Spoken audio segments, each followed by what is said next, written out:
next chapter, talks about all sorts of sins, mostly sexual sins, that you should keep yourself from. Keep yourself holy and don't do these. Then we'll see if we have time. I hope we do. Maybe we'll go a little bit over today. We'll learn the haftorah of the morning and of the evening, in the afternoon. The haftorah in the morning prayer is this beautiful haftorah from Isaiah, chapter 57 and 58, which you can look it up if you want. And the afternoon, the haftorah is the whole entire book of Jonah, which is not that long. How long is it? I think it's just one chapter, actually. I think it's just one chapter, the book of Jonah. Is it here? No, it's next week. Here, let's see, 1 second. Let me give you a second here. No. Haftorah, oh, here it is. That's in the morning, and then in the afternoon is the book of Jonah. The whole story of Jonah, how God comes to him and says he wants him to prophesy to the non-Jews, Nineveh, and he tries to get away from it, tries to get out of it, and run away from the land of Israel because there's no prophecy outside of Israel. And of course, he can't run away from God, so he gets thrown off the boat, and a big whale swallows him up, and he prays to God inside of this whale.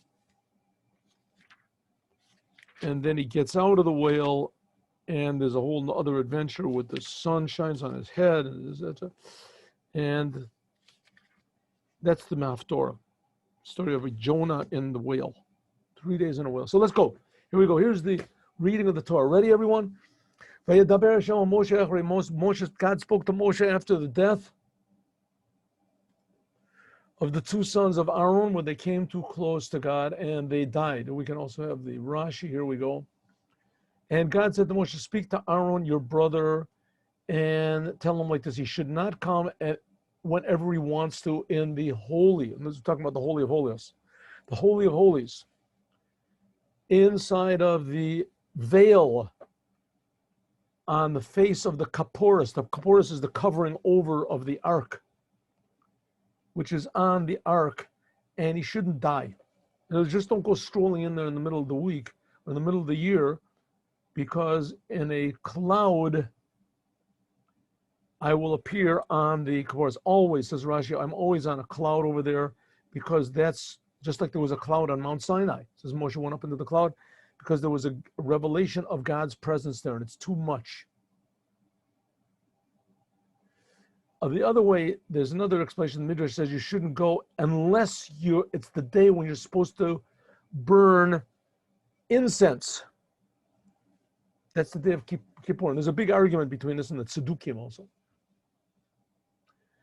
This is what Aaron's supposed to come in. Aaron is supposed to, first of all, before he goes in par ben bakor lechatos v'ayal la'ola. A ox, son of a bakor, what does it mean?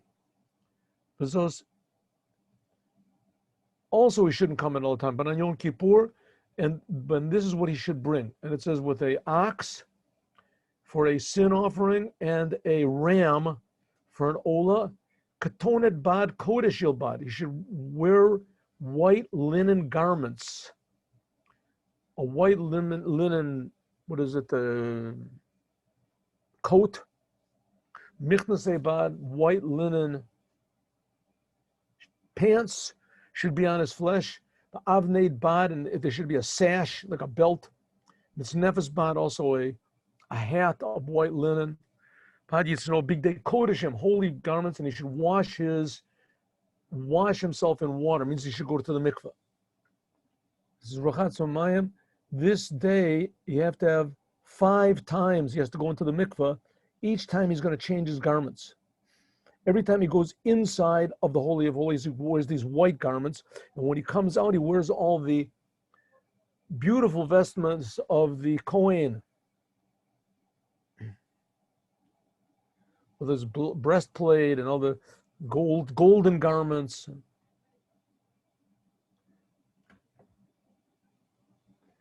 That's what he says. He changes from his golden garments to white garments, then from white garments back to golden garments. Every time he changes, he has to immerse himself in a mikveh, and he also has to wash his hands and his feet. They would put the right hand on the right foot and wash it, and the left hand on the left foot and wash it.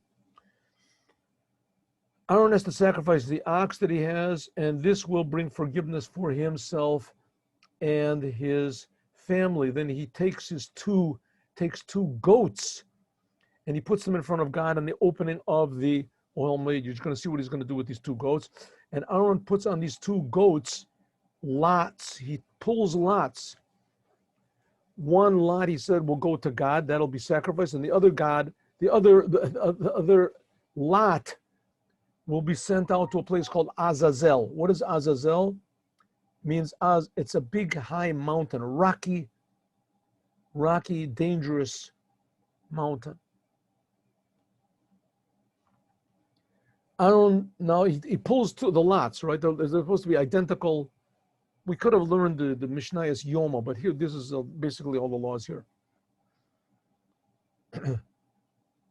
Aaron, he sacrifices one of the goats to God. The seer, which is the girl to Azazel, the goat, which is supposed to go for an Azazel, it's going to be thrown off of a mountain.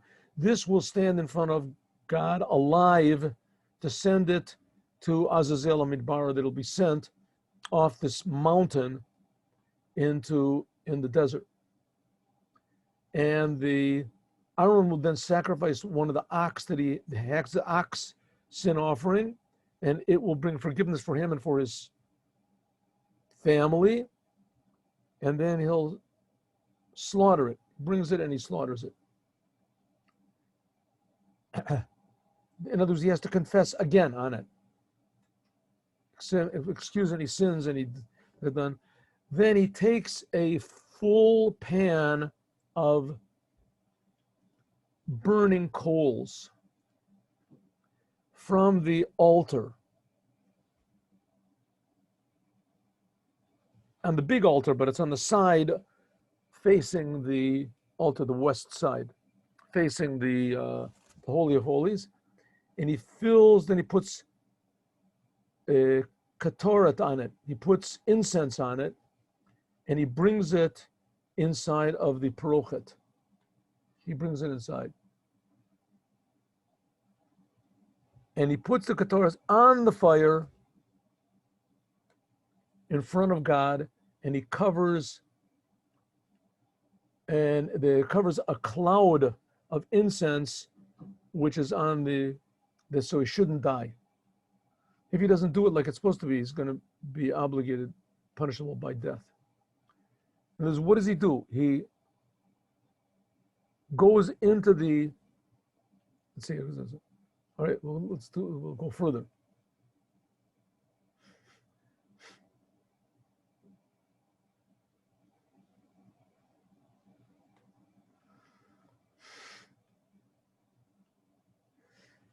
Now he takes the blood of the ox on his finger, and he goes on the kapporos. He's inside of the Holy of Holies in front of God, and he sprinkles it 7 times from his finger on the covering over the ark. 1 above and 7 below. 1 above and 7 below. And then he goes out and he slaughters the one goat that's going to be for an offering for the people, and he brings its blood to inside, and he does the blood like he did to the first one, and he sprinkles it, right? And then he brings forgiveness for a kodesh from the impurity of the Jewish people. If any Jewish people ever went into the Holy Temple unintentionally impure, and for all the sins of the Jews. And so we'll do for the temple, the Holy Temple, which the Holy Temple is there, even though the Jewish people are in pure, it's still there. Just like he does for both of them inside, 7 1 above and 7 below. In other words, he sprinkles the blood, 1 in the direction of above and 1 direction below. Also, he does the same thing. He does it on the ark.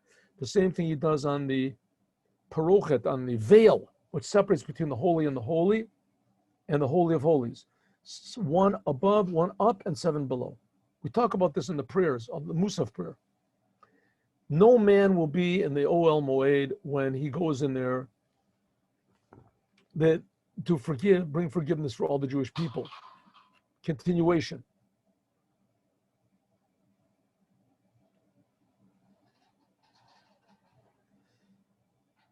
Then he comes out into the Mizbeach, explaining the whole entire service of Yom Kippur. Vayatza el HaMizbeach Pe'ach asher lifnei Hashem v'cheper alav v'lakach midam par u'midam ha'seir v'nasan al karnes HaMizbeach saviv. It's the cantillation of Yom Kippur. It's the same cantillation as on Rosh Hashanah.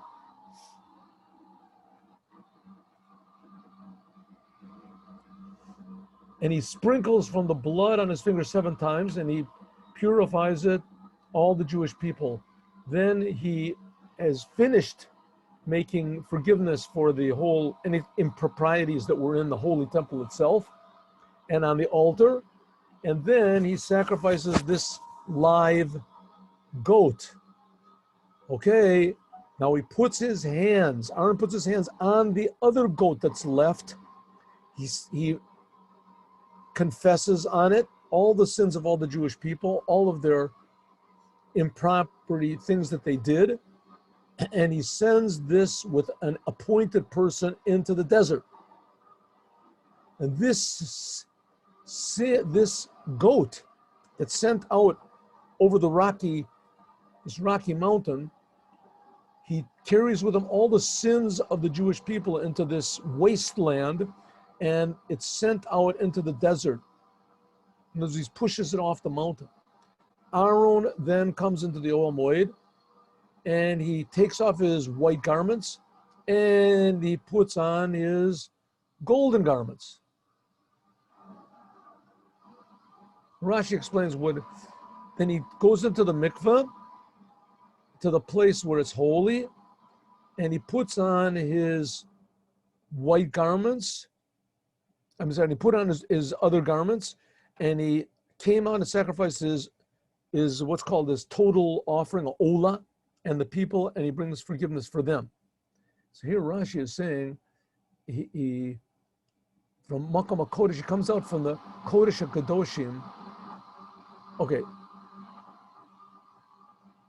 And he takes off his white garments and he puts on his what's called the golden garments, this 8 garments which he usually works on them. This is the high priest the whole rest of the year. And he comes out and he makes his offering. Okay, we're almost finished. Here we go, Shlishi.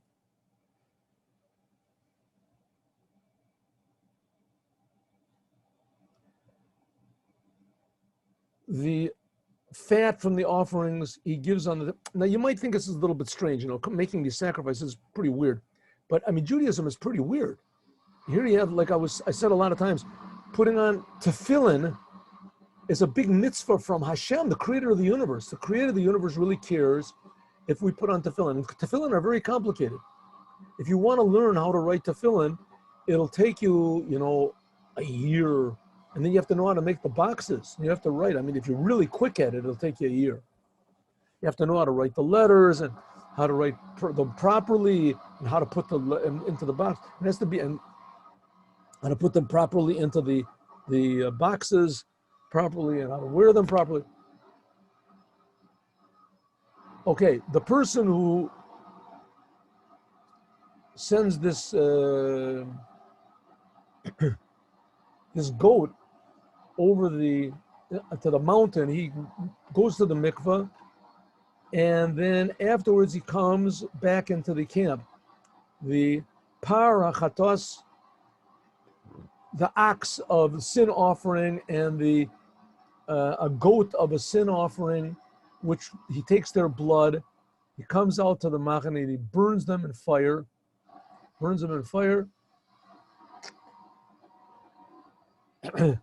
together with their skin and their flesh and everything that's in them. The one who burns them has to go to the mikveh. He washes his flesh in water, and afterwards he can come back into the camp. This should be for you a chukat olam, an eternal statute. On the 7th month, on the 10th day of the month, ta'anu et nafshotechem. You should make yourself suffer. Like we said, you don't wash, you don't eat, you don't drink. You're not allowed to do any work. Ezra, Hager, every single Jew, because on this day, God will forgive you. He will purify you from all of your sins, and in front of God, you will be pure. Shabbat, Shabbaton, He, right? This is what we learned about in the Mimer in the morning. Sorry. Shabbat, Shabbaton, He. It is, remember another place that says Shabbat, Shabbaton, Hu. You should make yourself suffer in these prescribed ways. It is an eternal statute. And the Kohen that has been anointed, the Kohen which has been anointed and who has been duly consecrated to the Kohen Tachat Aviv in the place of his father, and you put on these holy garments, and he will bring forgiveness even for the holy temple and the Oel Moed. It'll be forgiven, and all of the Kohanim. He'll bring forgiveness on all of the Jewish people. And anyone that did a sin unintentionally will get forgiven on this day. This will be a law forever for all the Jews. Once a year, you should do what God says. So is the reading of the Torah on this day in the morning. What about the half Torah? Half Torah. So let's see, let me go over here. Do you see this? Everyone sees this? I'm sorry, they're working on my house. Do you hear that noise? Does that bother anybody, the noise? Let me just stop as soon as I said it. Okay. Here's the half Torah, and I'll say it in English. I'll say this half Torah. It's from Isaiah